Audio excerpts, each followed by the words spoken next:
let's say we were doing geoengineering because we wanted to make the weather a little bit better. There will be monsoon failures during that period. There will be huge hurricanes. The global studies indicate there will be some impact on precipitation patterns. Might involve large-scale regional agricultural disruption lasting a number of years. Potentially 2 billion people could have their food disrupted by such interventions. That the aerosols can, at least in these model simulations or indicated by these simulations, can offset most climate change in most places most of the time for both precipitation and runoff. But it's likely to cause some damage in some places.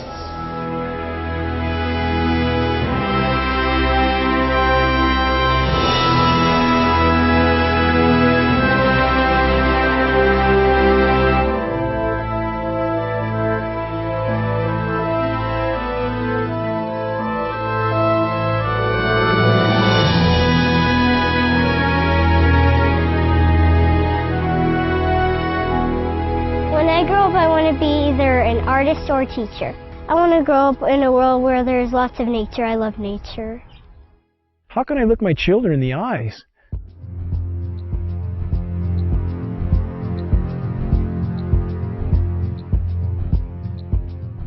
and not try to shed the light on this issue, knowing every breath they take is laden with these metals? I have been forced to conclude that there is no greater or no more immediate threat to anything that lives and breathes than the global geoengineering programs short of nuclear catastrophe. Geoengineering is defined as the artificial modification of the Earth's climate. Geoengineers are proposing spraying 10 to 20 million tons of toxic aluminum and other substances into our sky for the stated goal of cooling our planet. So let me distinguish these two different kinds of geoengineering as clearly as I can. So the first one is we call solar radiation management, and that's the idea that you could put mostly reflective particles or other means to make the Earth whiter, effectively to increase the Earth's reflectivity, reducing the amount of heat that's absorbed by the sun, and therefore exerting some overall cooling tendency on the Earth. I think, though the initial results of climate models indicate that reflection of sunlight away from the Earth can offset most climate change in most places most of the time. But it will damage some places. We've mostly thought about sulfur, and nevertheless, there might be some good reasons to think about aluminum. It turns out, first of all, there's been a lot of work on the environmental consequences of aluminum in the stratosphere. There's a bunch of papers going back to the 70s that look at the radiative and ozone-destroying properties of aluminum in the stratosphere, and those make you think it might be useful. Do this in just a jet in a very simple way. Make high-quality aluminum particles just by spraying aluminum vapor out, which oxidizes. So it's certainly, in principle, possible to do that. Since we released What in the World Are They Spraying, hundreds of people from around the world have began taking rain tests. What they're finding is what many are calling the chemtrail geoengineering footprint of aluminum, barium, and strontium. We're finding this well-thought footprint internationally, all over the world, wherever they take samples and get a chemical analysis of rain and snow water. This is quite common.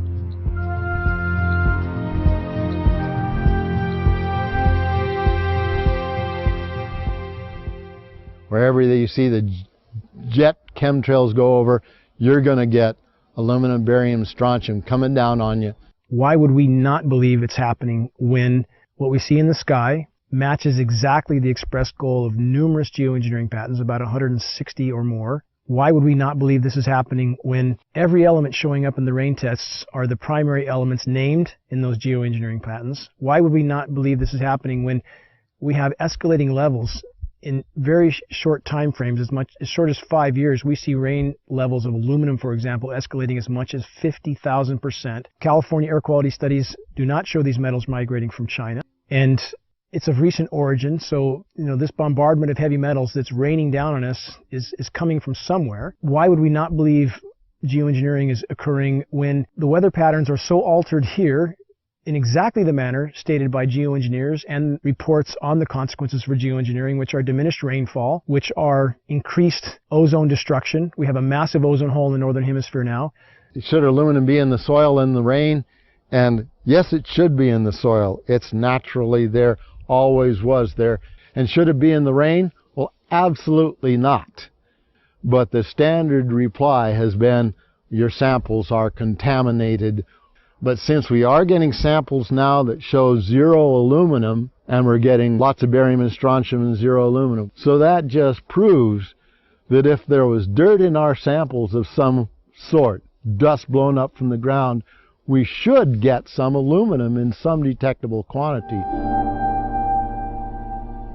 The primary ingredients in geoengineering are specifically the oxides of metals, including aluminum oxide.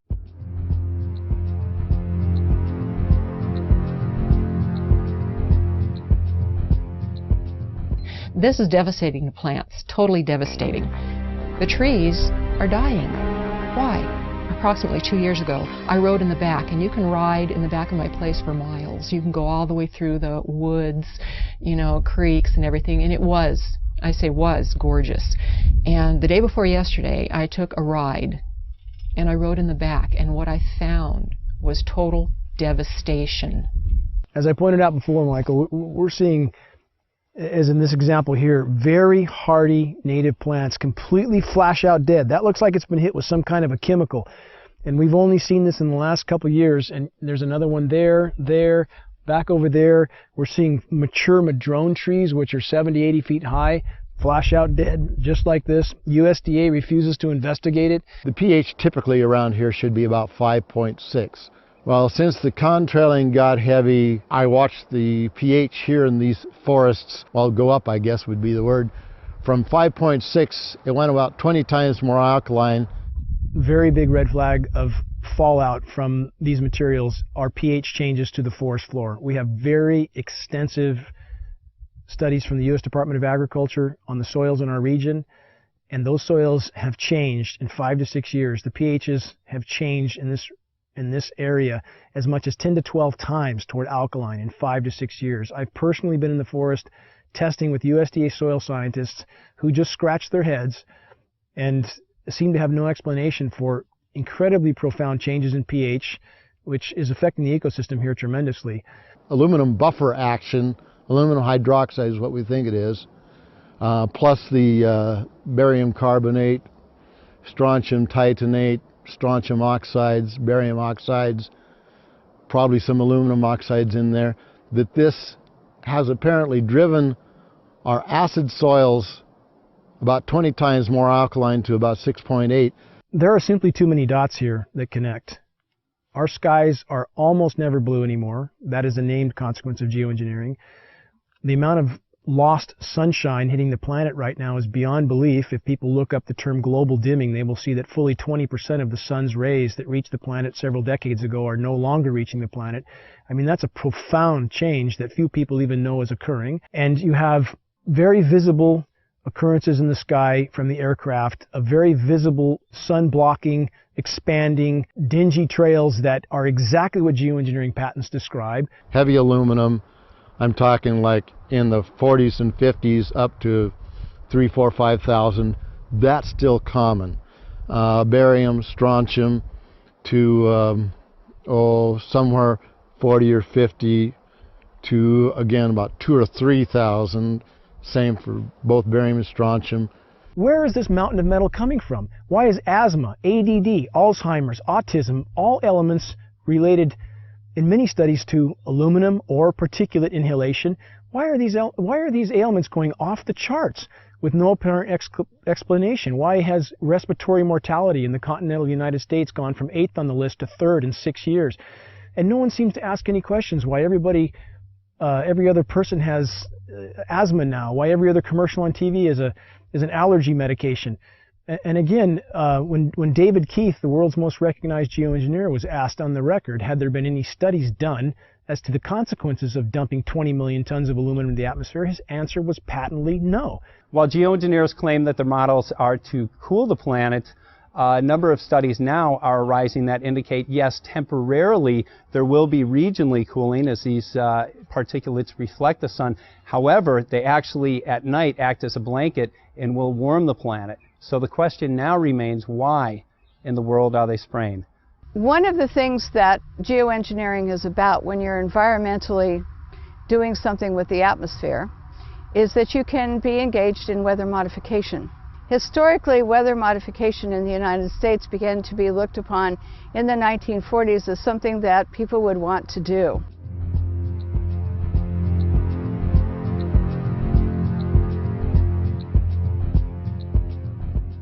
And so they started looking at making it enhancing snow, enhancing rain. They started looking at hurricane control. There was a whole bunch of projects in the 40s that started.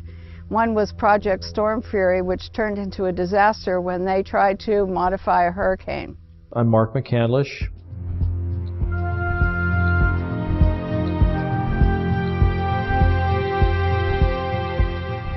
And for the better part of 30 years, I worked in the aerospace and defense industry.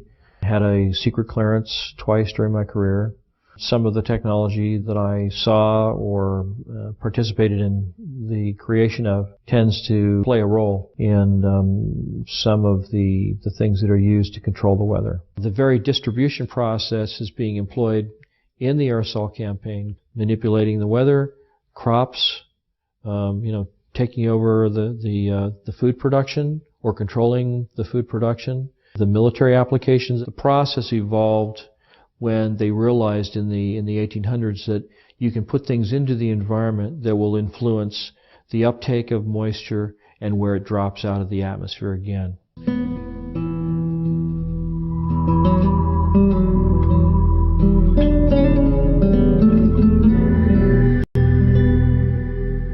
name is Scott Stevens.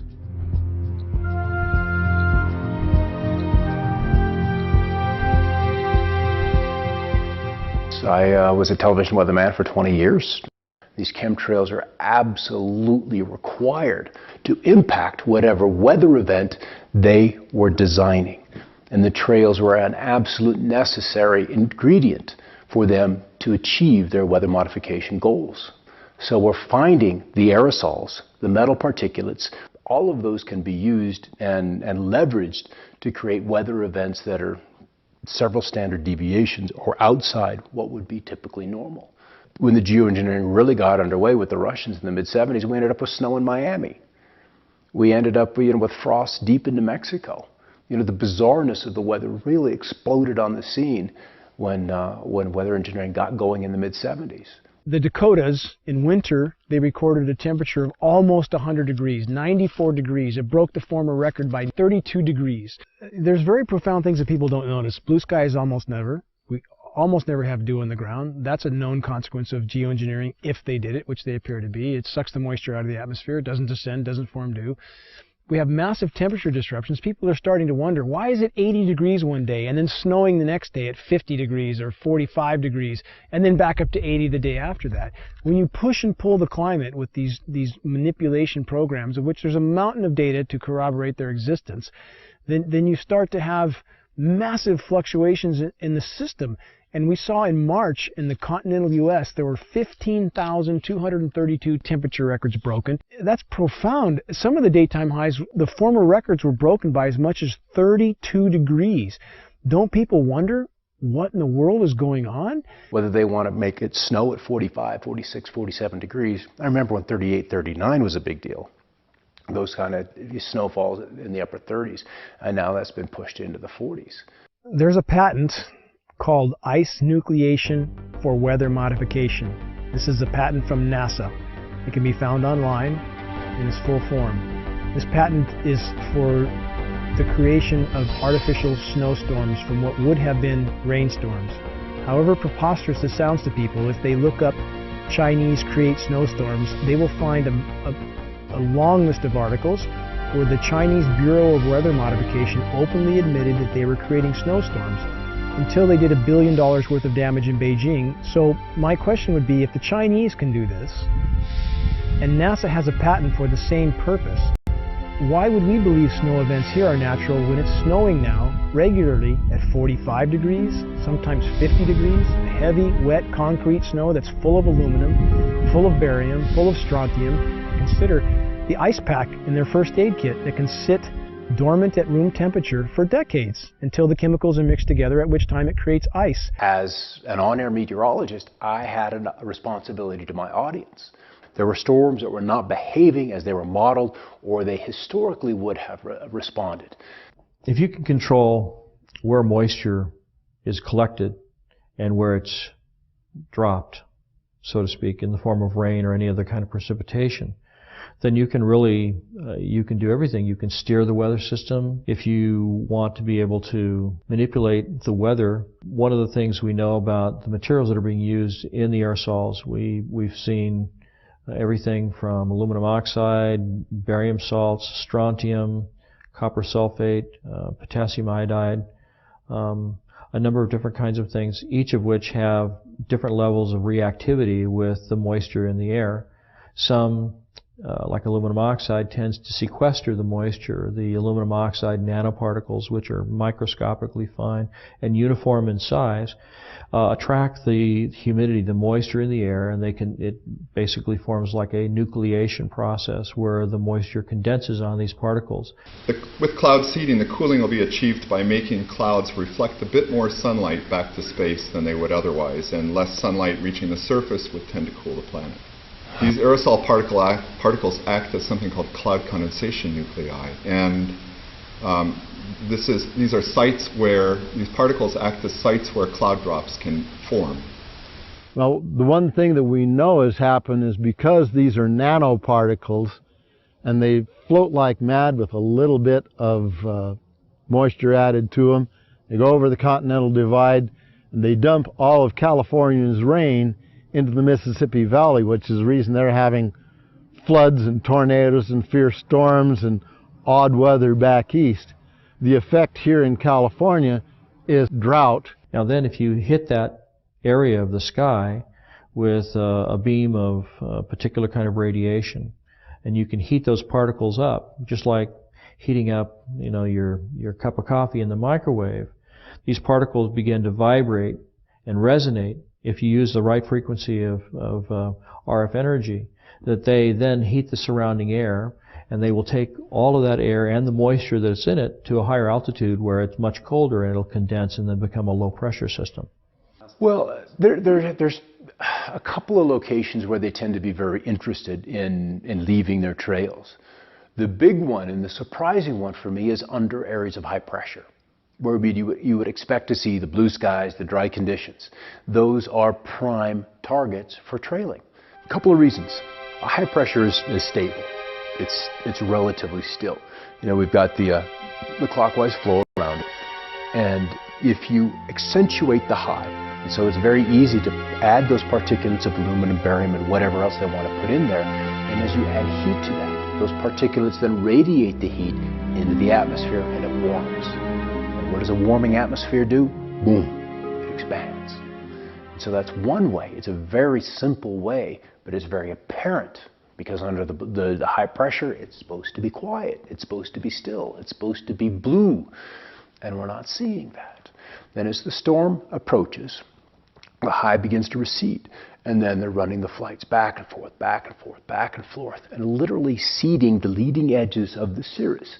So the cirrus canopy is accentuated. That cirrus canopy, which would maybe be 200-300 miles out ahead of a cold front, is now 450 miles. Based on geoengineering data, it would appear the Pacific Northwest gets an excessive amount of the fallout from these programs, because much of the weather, much of the precipitation and the storm tracks and the jet stream move across us. So, as stated by globally recognized geoengineers like David Keith, that's the type of area they would want to seed these particulates as incoming fronts start to cover landfall. And that's exactly what we see here. When there's any kind of incoming front, we see jets everywhere. The global studies indicate there will be some impact on precipitation patterns, and obviously there's a lot more opportunity to work in that area. After studying my time-lapse surveillance, one of the reasons I discovered for the trails was that the persistent ones would break, they would misshapen or deform, and other planes would come along and precisely mark off those locations of deformation. And you're not going to get that with a regular fleet, so this had to be one of the primary purposes for chemtrails, in my opinion, was to measure off where we have these discontinuities showing up in the atmosphere. And in doing these actions and discovering those zones where there's different energies in the atmosphere, I think that plays very closely into their weather engineering programs of mark, surveil, and then that data goes into a weather model that they can then use to forecast or, once again, engineer the weather to their designs. But you can also influence what happens locally with the atmosphere by painting the materials that these aerosols are made of with different kinds of radio frequency or RF energy, radar, microwave, the HARP system. You know, HARP is an array, a field of antennas, radio frequency antennas. They're 72 feet tall, and they have a cross dipole across the top that's about 60 feet in each direction. 180 of these are in the array today, so you can imagine this field of antennas. What happens is by firing each one, they produce radio frequency energy that normally comes off of an antenna, spreads out rather rapidly. Same principle.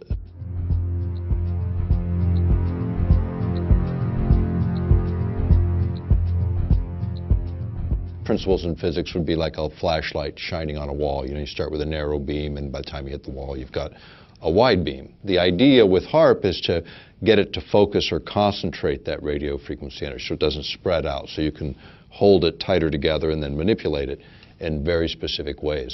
Weather control is a broad topic, so there's lots of ways to control and manipulate weather. HARP is one of them, because you also have private sector companies getting into this business of weather modification. In the case of HARP, do you need, people always ask me, you know, do you need particulates dispersed in the atmosphere to make more effective? You actually don't. Would it make things more possible? Could you enhance certain effects? Probably so. Could you control energy distributions more efficiently? Probably so, because you're putting in conductors, or you're putting in reflectors, you're putting in particulate material. If you've ever experienced a hailstorm and you've picked up one of the hailstones and you slice it open with a razor blade, you'll see that it's layer upon layer upon layer of ice. Now, hail is usually formed where you have a low pressure system where there's a tremendous updraft of air. When the air gets warmed up by the sunlight ahead of the storm, the air rises, it takes the moisture that's in the air up to a higher altitude where it's much colder. The moisture begins to condense into water droplets, but the updraft is so powerful that the water is carried to extreme altitudes where it freezes. And it begins to fall, and as it falls, it starts to be caught up in the updraft again, so it's circulated up into the air again, and so each time it's lofted up into the atmosphere, more of the moisture that is condensing on the outside of this nuclei of ice begins to form another layer, and each time it's caught back in the updraft, it goes up again and it gets another layer of ice. And so if you have a system like HARP working in conjunction with aerosols, chemtrails that are spraying in the air, you can actually create updrafts that are so powerful that you can have these hailstone circulation patterns going over and over again, where you get hailstones the size of baseballs or even softballs.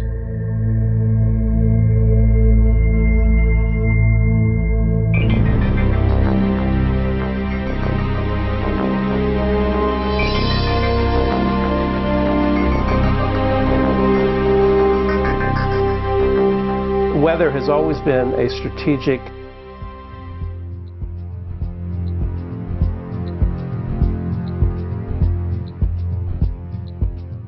desire to control by the generals, whether it was Napoleon marching towards Moscow, or Hitler in his Russian campaign, or our own Pacific Fleet trying to understand typhoons and use them for our strategic advantage. War and weather are very closely connected. And they've been connected ever since about 1812 or so, maybe earlier than that. Hannibal had to face the snows in the Alps. And so there's a long history of weather and warfare interactions. Environmental manipulation is like the ultimate method of covert warfare, because you can literally shut down food production. You can create a situation where the people within a country revolt against their own government. And you're invited in to mop up the mess. The issue of owning the weather by 2025, which is a military publication, we've quoted it as far back as, I think, 94, 95 even. But you go back to these earlier reports and you look at sort of what was the objective, and the objective is exactly that: control the battlefield environment. Environmental factors give you an absolute advantage. If you can weaken your adversary before you have to fire the first bullet, maybe you even win the war. Whether it's incredibly historic sandstorms when we're invading Iraq, or you want to drought out or flood out a dictator that you're not happy with, or obscure a beach when there's a landing, or if you just want to make money on the futures market. Owning the weather by 2025, using the weather as a force multiplier. And this kind of goes back to what I was saying before about if you can control where a weather system goes and how much or how severe the weather system is, then you can do other things like you may have heard more recently that many of the aircraft that we've been developing are what they call all-weather capable, which means that they can fly in any kind of weather. They can shoot and target the enemy under really nasty weather circumstances. And these are all things that you can use to your advantage if you happen to be controlling the weather also, because you can have a terrible storm front come in and make it difficult, if not impossible, for the enemy to operate on the ground or to fly their aircraft if they don't have aircraft that are as sophisticated as the ones that you have. And so by creating or using the weather as a force multiplier, as the title implies, that you can achieve an advantage over an enemy force that gives you the upper hand. One of the ideals of the Air Force is to have this all-weather Air Force, or to have their pilots coming back safely and using the weather as a salient against the enemy and clearing out their own airports from, say, from ice fogs or from bad weather. And so if the idea here is that if we can fly and they can't, that's a great military advantage. There was also research studies on hurricanes that the scientists were truly curious about the behavior of hurricanes, but their military patrons were very interested in how to steer them or direct them in certain ways, almost as a guided weapon. This jet stream that's moving across, and it shoots 50 miles north and then 75 miles east and then drops back south again and then kind of goes on its way. And they attributed that little dog leg in the jet stream in Alaska to swinging storm systems out of central Texas into central Florida, where they deposited a couple of tornadoes in the middle of Orlando that were like really rare to see in that part of the country. And so people remember that event and they remember that situation. But it'd be a good example of a very small change in Alaska in terms of a jet stream and what kind of a lower 48 effect that would have. And that's again where weather modification, small input in one place can have tremendous change and unexpected outcome in another. You can create weather systems that are so severe they culminate in battlefield denial, where the enemy is not able to use the roads or the bridges or get through the environment because the weather is so severe. And you can use the weather to destroy his crops, deny him a food source, destabilize his population because people get hungry. When they're hungry, they get angry and nasty and they don't like what's happening. So there are lots of different things that you can do with the materials. It's all how you use them in the environment, how you apply it. One of the biggest concerns of early cloud seeding, weather control activities by the General Electric Corporation came from their lawyers, who thought that the corporation was totally vulnerable to lawsuits, because if they started to make fair or foul weather, the people down below in Massachusetts or downwind of Schenectady could institute massive lawsuits that could put GE out of business. So the first response to weather control from their in-house lawyers was to shut it down, was to give the project to the military and ask them to do it, with the GE lawyers only being the consultants on the project. So they were allowed to suggest and design certain activities, but they weren't allowed to touch anything or throw anything out of the plane. The United States government during the Vietnam War perfected weather modification techniques, and also they perfected releasing toxic chemicals like Agent Orange over many areas to defoliate land, trees, grasslands, and other areas.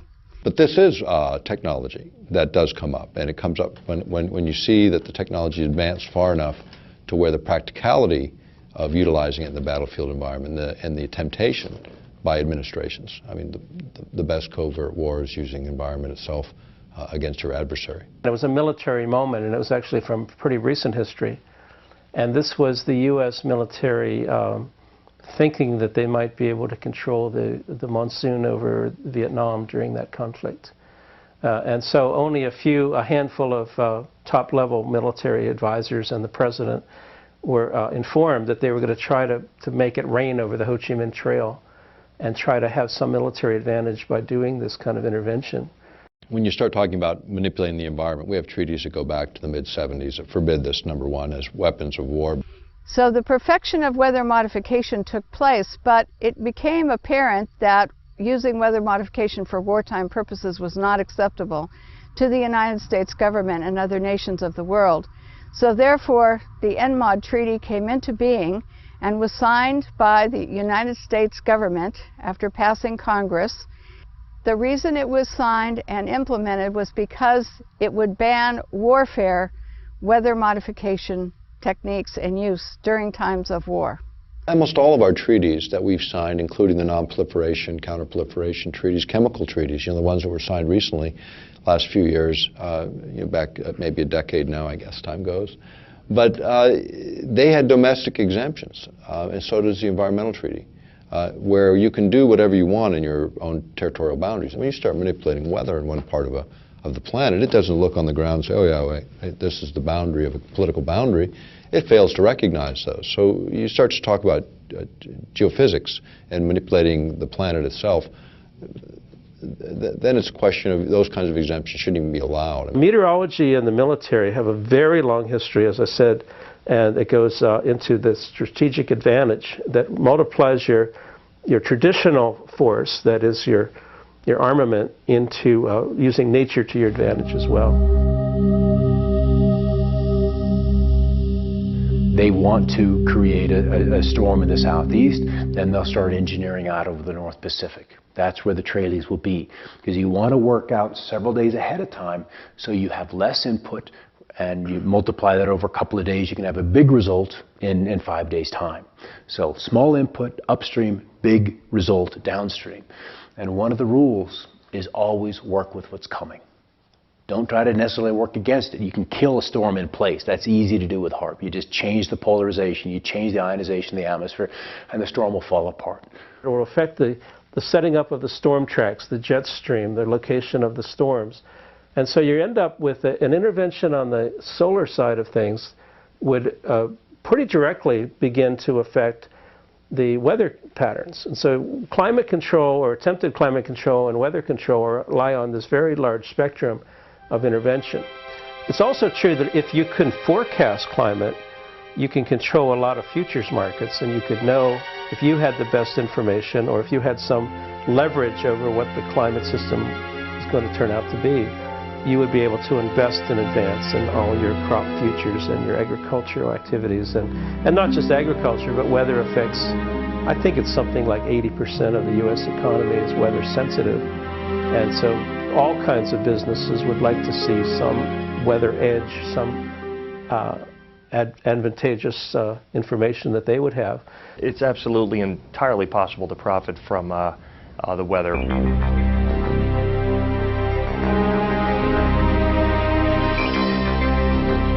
My name is Michael Agney. I'm an independent trader.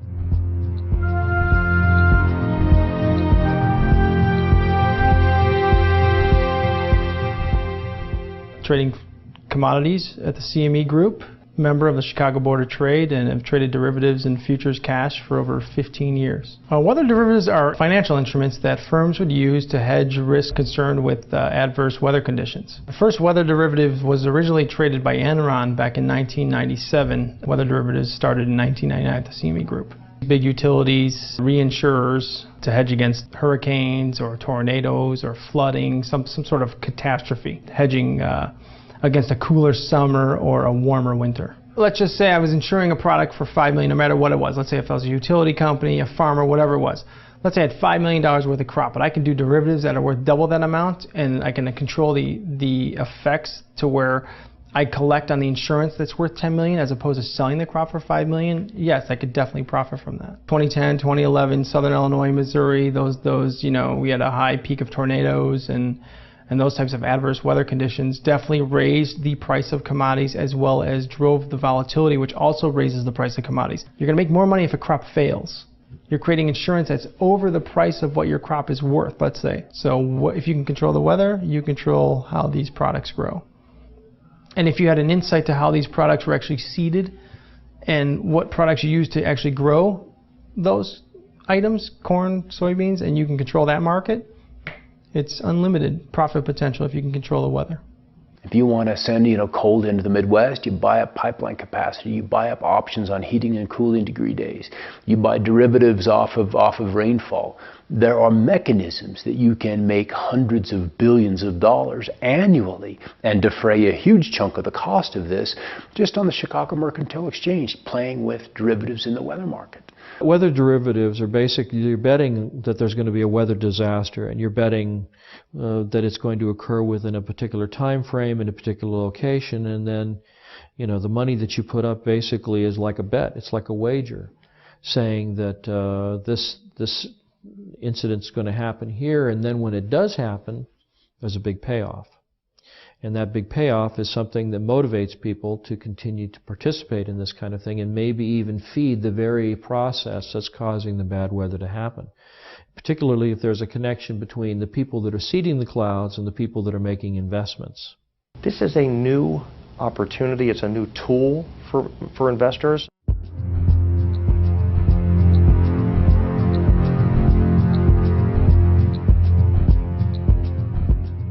Even if someone has no interest in, going on the offensive side and buying things, it definitely behooves them to be aware of what's going on out there. The extreme weather is here, and it's not going to reverse itself. The weather event has to be severe. Ionospheric heating, in fact, these instruments, when they were first utilized, which is in the former Soviet Union back in the 70s, they started out, and they still call these ionospheric heaters, because in one mode of operation, you can literally create above this instrument on the ground, you can heat an area up to 30 miles in diameter in the ionosphere. So you heat it up, and by heating it, it literally raises it. So then imagine this column moving up several hundred kilometers out, and then the lower atmosphere begins to rush in and fill that vacant space, that void. And as a result, you're altering pressure systems for quite a distance, which of course alters the weather. You're also able, if a jet stream is coming in the air, you're able to alter its course.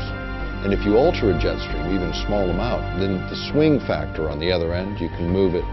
So you're moving storms, say, out of the Midwest onto the East Coast, or this kind of thing, by just swinging it high in terms of its flow and getting it redirected. Okay, so now if we look at precipitation, much has been made of this issue of damage from precipitation, which the particulates that these trails have introduced into the sky are, let's just say the storms can develop more violently, more quickly, in places that are not necessarily as where you would expect them to be. And so we see more flooding, we see more intense droughts, we see rainfall rates of 1 to 2¼ inches an hour that are just bizarre, and sometimes even rainfall 1 1/4 a minute is just unheard of. And so you have an area that's already been heated by the sun's rays, and then you have the aerosol drift in over that area, and it's reflecting both ways. It's reflecting the heat of the sun back out, but it's also trapping the heat that's already been created there by the sunlight. So it will actually create more heat and trap heat inside and closer to the atmosphere. It can actually exacerbate global warming problems. And if you become more aware of what's happening, where the global commodities are, what extreme weather events, you're one step ahead of them.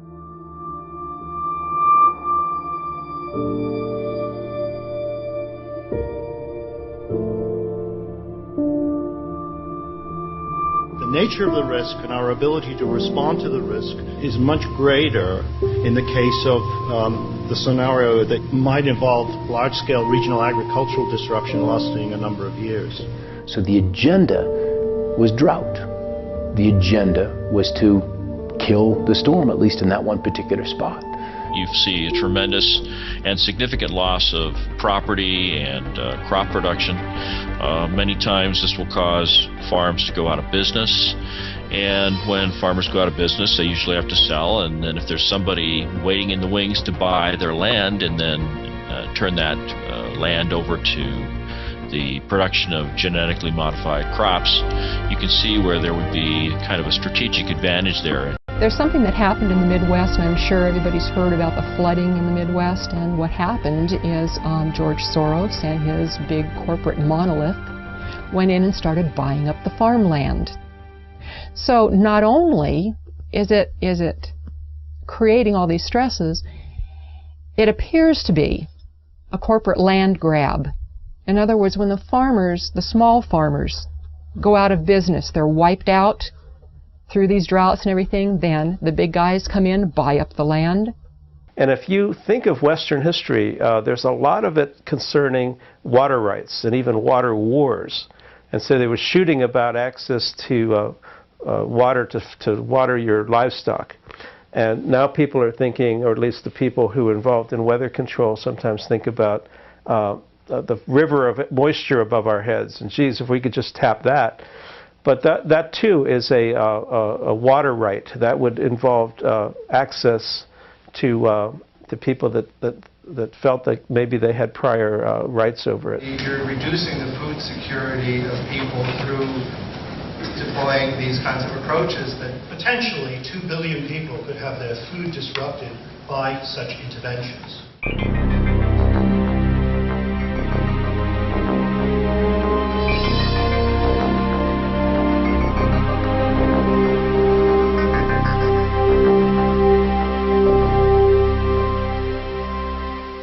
I've been an organic farmer my entire life.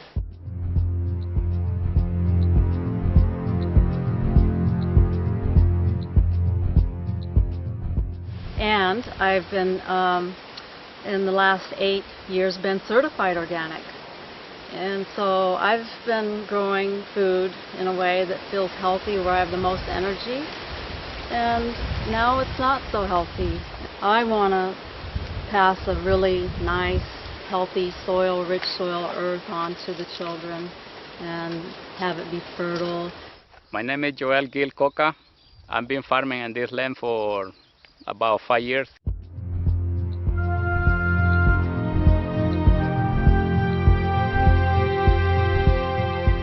Since 2007, and I'm certified organic since 2001. 10 years ago, when I started working for myself, we can grow cilantro, no problem. We can grow basil, no problem. We can grow Chinese cabbage without get trouble, or any vegetable. But 10 years after, 5 years after, that everything started declining. Could you add some of the environment that affect a large population? The answer is absolutely yes. I started seeing chemtrails being laid overhead more frequently and noticing the change in the crop production. What we see in our area, anytime there's convective clouds, anytime there's a large cumulus cloud forming and beginning to rise, we hear aircraft in the vicinity, we see them actually flying over these convecting clouds, and then in a very short time, before those clouds generally will drop any precipitation, we'll see the entire cloud more or less dissolve into what looks like a massive smoke bank. If you can control the weather, then you can control where the rain falls or where it doesn't fall. And if you can do that, then you can control whose crops survive and whose crops thrive. And if you happen to be favoring a corporation or a group of corporations that are flooding the market with genetically modified crops, you can see how manipulating the weather can actually change the market share that one or more corporations have. And there's lots of different ways that you can do it. You can do it by denying precipitation or by giving too much. You can cause unusually large hailstones to come out of the sky and completely obliterate a crop of corn. There's lots of different ways that you can do it. Tornadoes rip up an entire town, like Joplin, Missouri, I think it was. If you look back at the tapes of those weather systems and you look 5 days prior to that, you'll see that in those days preceding those events, there was all kinds of aerosols being sprayed all along the California coastline, where the moisture for those storms came from, where those storm systems originated. It's insidious when you think about it.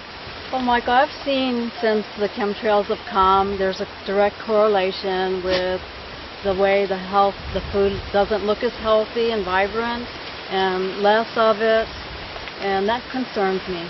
And of course, all crop losses are related to weather modification problems, either climate, worldwide weather, or local weather, which is called microclimates. And these microclimates definitely determine what crop grows where and in which community. And so therefore, without stable microclimates, we cannot produce as much food for the rest of the world and ourselves as when we have a more stable microclimates, not only in the United States, but in other countries as well. We fertilize it really good, and they still have a lot of trouble to produce. And I think this is not fun because we're losing a lot of money put them into this kind of production. In 2008, 2009, 3 times I lost my complete planting of Chinese cabbage. Weather events is one of the key components to most commodities that are traded. Let's just say your agricultural group, corn, soybeans, wheat, something along those lines. Weather is by far the largest affecting factor in the price of those commodities. If one farmer's crop fails, we have a major crop failure, say in corn, now that's going to affect every other company that uses corn in their manufacturing process. There's going to be less of it. And anytime there's less of something, that creates a price rise. Demand rises, okay, because there isn't any of it. There's only one thing. You've got 5 people that want it, so they're going to pay more money for it. The companies know that, so they're going to hike the prices up anyway. The consumer actually sees the big brunt end of the higher costs in the commodity due to the adverse weather condition. Obviously, the consumer will pay that price. I've noticed that rainfall is less predictable, and then when it does rain, it does rain periods of time that's more like longer periods. So not only do we have the pollution, not only do we have stunted growth, but we also have changes in weather. And it's been severe changes in weather all across the globe. I don't have a clue how bad they are, but I know they are affecting already in certain plants, like basil, cilantro, and sometimes the broccoli gets too much fungus. It can be from those things because no matter what we do, it doesn't fit. It's not working right. It appears to be a fungally related ailment, and if one looks at the species extinction rate, which today is estimated to be 1,000 times natural variability, that's 1,000 times normal, a figure you'd think would alarm most reasonable people, which is 100,000% of normal, and 70 to 80% of that extinction, plant and animal, is related to fungal infection. Geoengineering particulates are known to proliferate fungal reproduction. Abiotic stresses are drought, cold, heavy metals, excess moisture in the soil. And Monsanto has a patent that actually addresses all of those abiotic stresses. And the plants that it addresses is everything from apples to zucchini. 2011 was one of the worst years for things that create abiotic stress. They had 12 worldwide severe weather problems. This destroyed a good portion of the food supply. Now I'm having a hard time growing cherry tomatoes outside under these conditions, and I've turned to having to build a greenhouse where I'm now growing large tomatoes, heirlooms, and they are producing really nice big tomatoes. I see that the tomatoes that I planted now are really healthy and the ones outside are dying. The Midwest grows 40% of the world's corn, and it does have a tendency to flood, so we can expect more and more flooding. According to the statistics, the EPA statistics say that there's going to be more and more flooding. Monsanto is one of the world's largest chemical companies.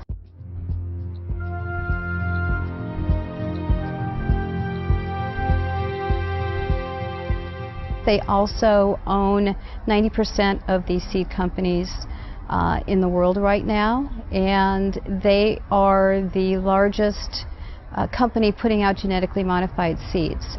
So what does Monsanto do? Corn is the lead-in because corn is in just about everything. Corn is the main crop, And Monsanto leads in with corn products before it does anything else. So what we have is Monsanto leading in with a drought-resistant corn and an abiotic stress-resistant corn. The drought and the flooding, it's all the same patent. Monsanto has a patent for abiotic stress. Abiotic stress is the drought, it's the flooding, it's the excess soil, it's anything that's going to stress a plant. GMO is genetically modified organism, and it's also called GE, genetic engineering. Well, the history of farming has been a farmer will plant a seed into the ground. There will be nutrients in the ground that will enable that plant to grow. And then at the end of the growing season, they will take some of the seeds and they will save them for next year, and they'll grow their next crop. But what is going on with the genetically modified seeds is they're what's called terminator seeds. A terminator seed will not produce other seeds. With the terminator seeds, these farmers have to go back to Monsanto every single year and purchase these extremely high-priced seeds. There have been studies outside of the United States showing that genetically modified seeds, the plants that come from them, are extremely harmful to humans and other life on this planet. When I started farming, I produced 100% my crops, but in the last 4 years, I've been declined to 50–75% if I talk into lettuce crop, because I've been lost everything. And that's why I start moving all different crops so I can cover the loss. Well, my food production has declined at least by 60% in the last, 10 years. I've noticed banana stalks are smaller, and certainly the tomatoes, I'm hardly getting any. I used to get bushels of tomatoes, and now I can barely get a bowl. My concern, it can be, it's possible if we're going to run out of business if they continue doing that. They really need to stop it doing. That's all I believe, because we cannot change the system, the mother nature. We have to keep going the way it is. It's not possible.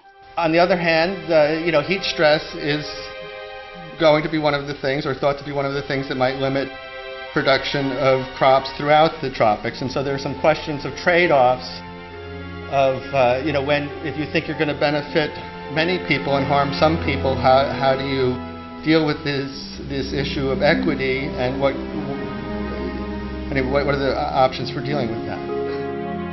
A really interesting thing that I found is that the EPA has concluded that incidents of heat stress, drought, flooding, cold, any type of abiotic stress is on the increase. And loss due to that is going to double by 2030.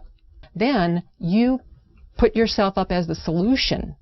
So when all of this weather comes and wipes you out, or you have a drought problem, drought, we've got the seed for you. Here's our drought-tolerant corn just for you, and it'll solve your problems. Oh, by the way, you have to sign this agreement, this 40-page agreement, so that when you go ahead and plant these seeds, you now belong to Monsanto. The weather disasters seem to be directly correlated to an increase in Monsanto sales. So there will be the have and the have-nots. And one of the things that's being discussed under global geoengineering is which countries will be the haves and which countries will be the have-nots when that type of climate remediation is undertaken by many people at a certain level, mostly private corporations funded by the U.S. government, they are hoping. The fact that it's cheap isn't necessarily a good thing at all, as I'll come to in a second. The fact that it's cheap is part of the hard problem of governance. The fact that it's cheap means any small state or even conceivably individuals could do this, and that is a very dangerous thing. There's only probably under $10 million per year, and maybe far less than that, being spent on geoengineering research. It's a mix of a handful of government grants and some private money, including support from Bill Gates. Bill Gates invests in geoengineering. Geoengineering destroys crops. Monsanto supplies the seeds to replace those crops. Bill Gates invests in Monsanto. So Bill Gates makes a ton of money, Monsanto makes a ton of money, and the small farmer gets squashed. Corn prices go higher because of a severe drought in this country, you know, where 41% of the country, or the world's supply of corn comes from. So corn prices are higher, the farmer has more money, so what does he do? He buys fertilizers, which drives up the mosaic stock, or he could purchase genetically modified seeds from Monsanto. You've got severe drought in Africa. In 2011, there was a severe drought. This is causing nothing but death. It's causing starvation, it's causing malnutrition, it's causing a severe water shortage. How do you grow anything without water? You cannot grow anything without water. So what does Monsanto do? They say, oh, we got a drought-tolerant corn for you. There's been an excessive push to get bioengineered crops into Africa. They look at severe conditions as an opportunity. They're disaster capitalists. Okay, so here you have farmers, and they've got flooding, they've got droughts, they've got everything that totally wipes them out. So what happens? Okay, if they plant it early enough in the year, they can go ahead and try and plant again. So buy more seed. Okay, buy Monsanto seed. So they're just raking up on that end of it. Okay, so if you can create enough weather manipulation, you can shorten growing seasons, you can create enough of that disaster, and you've got the seed supply, they've got to come to you.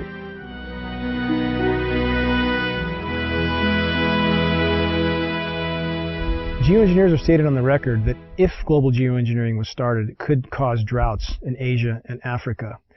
And they state that to the American public for probably obvious reasons. Why would they tell the American public that it could also cause droughts here? Why wouldn't it cause droughts here? There's nothing special about America and the geography here that would not have the same effect as Asia and Africa. If the atmosphere is filled with particulates, those particulates diminish and disperse rainfall. Period. There's too many condensation nuclei, so the water droplets do not combine and fall as rain. They simply adhere to those tiny particles and migrate further, and that's exactly what we see. One of the suggestions about geoengineering has been that we genetically modify trees and plants. We genetically modify crops to be aluminum resistant, and this is ongoing at this time. And part of the geoengineering scheme is to say we're going to put all these chemicals and particles into our atmosphere, which is going to cause air pollution, water pollution, changes in soil pH, and could disrupt agriculture crop production to a great degree. So therefore, instead of saying that maybe this isn't a good idea that we pollute our air, water, and soils with the chemicals we're going to put into the atmosphere, which do come back down, there is a scheme abounding, which is happening right now, to modify some crops so that they are aluminum resistant to the types of chemicals and particles they're going to put into the atmosphere. It's just going to get worse until the point where we're not going to be able to grow anything at all unless it's a Monsanto genetically modified, abiotic stress resistant seed. The chemical companies and the and Monsanto and all of these companies are working together to make us totally dependent on their products for growing corn or growing any kind of agricultural product or trees, whatever. We're going to corporatize not only where the rainfall goes and who gets it through geoengineering and weather modification schemes, but we're also going to say that these are going to be the only crops that are going to grow in areas where we're putting in toxic chemicals that are coming down and altering the soils. One of the most basic things about human society is that we need food and water. And these are two of the things that are most severely dependent upon good weather. Rain at the right time of the year, sunshine so crops can grow, not enough sunshine and they don't grow, too much water, the plants die, not enough water, the plants die. All of this goes back to the amount of food that's available. So if you starve people, they will be vulnerable. They will be much easier to manipulate and forced to do whatever a government wants them to do. So if you control how much food there is, or its availability, through things like the weather, or using the weather as a strategic tool militarily, you can, dramatically influence what's going on in a country. And by doing that over and over again, sequentially through a region, it's possible that you can change the political spectrum over an entire region by doing this over and over again. Maybe even, do it over a much wider region, create so much instability that you're able to, come in and say, oh, we have these wonderful fast-growing crops, genetically modified, and this you'll have something to eat in less than 3 weeks, and I imagine that if you can control the food supply, that you can then consolidate the financial and the political interests of a country. Could predicting the weather enable a group or specific entity to profit from that knowledge of knowing what type of weather or weather pattern will be? Absolutely. That's what all commodities are driven by. They're driven by predicting the weather, how the weather will be in a certain location, and it directly is correlated to the price of that commodity. Absolutely. There's no doubt.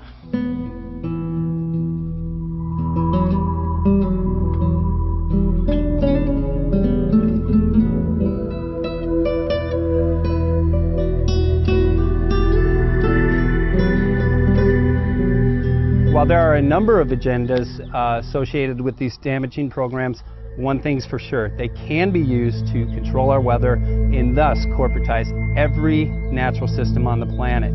This enables certain individuals to consolidate an enormous amount of both monetary and political power into the hands of a few at the expense of every living thing on the planet. Just by definition, the geoengineering programs are a direct assault on the most elemental aspects of nature. What we're doing when we modify the weather is we're changing the world's climate and we're changing the microclimates, and we are doing it.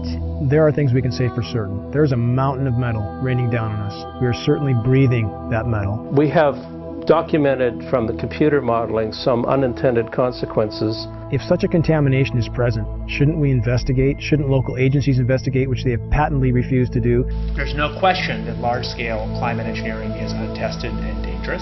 I would disagree quite strongly that it doesn't exist. I think that the capacity to do it in engineering terms most certainly exists, and that's part of the reason we have to think seriously about how we manage that. We are breathing a mountain of metal, and that can't be denied. If geoengineering continues and the weather manipulation continues and genetic modification continues overtaking, we're going to lose our ability to grow good, nutritious food. We are going to lose our ability to thrive. I personally consider this ongoing toxic dumping into our atmosphere to be, along with nuclear radiation, the most dangerous threats to our health and to our environment. We've seen UV scales go off the charts, which are a known consequence of geoengineering, ozone destruction. We've seen rainfall patterns disrupted in ways that meteorologists don't seem to be able to explain or predict. The challenge that all of these weathermen face, all of them, whether they're aware of it or not, sooner or later they will be aware of it. And I went through a period after the epiphany of, how did I not see this sooner? How? I mean, seriously, I'm supposed to do this for a living. How did I not see this? We seem to have lost our moral fiber and our ethical compass when we talk about that we all should live within an experiment that somebody else is conducting. If you knew or could predict the weather at any given time, in any given area, then you control the fate of mankind and what they pay for everything. Washington is not responsive to the average person. It's responsive to commercial interests who can spend millions on campaigns now without restriction, who literally drive the policy making in Washington, D.C. I guess I'm under the belief that you can't control the weather. I hope someday we could control the weather. Power becomes an addictive thing. We're taking what the Creator has created, usurping His authority, and bringing it under the authority of corporations. I'm worried that one person or one group would try to have that much leverage over the whole planet. I don't believe that anybody has the right to play God, especially when they're putting particles and chemicals into the atmosphere, which there's unintended and consequences that are known. We don't know it all. We cannot assume the role of Creator without dire consequences. This is not a good idea, and this is not a reason to take and do a test. The atmosphere and the earth belong to all of us. It provides the food we eat, the air we breathe, the water we drink, and no one should have the right to own it. The biosphere is at risk from top to bottom. Though you have climate scientists calling for emergency geoengineering due to events like methane mass expulsion, which appears to be occurring in the Arctic. It would have a significant impact on the way that we operate. Notice it also has enormous political, social, and economic implications. And so we don't want to have some giant planetary oops, I mean capital oops, in which you have a loss of life. It's much, much harder to actually figure out the environmental risks and effectiveness of these new methods than it is to cook them up. They're creating an artificial environment to replace the natural environment.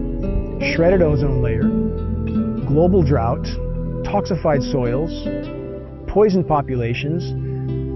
Don't these issues matter? Affecting ecosystems in ways we've never been able before. The whole concept of literally playing God with the technologies we have at our fingertips today.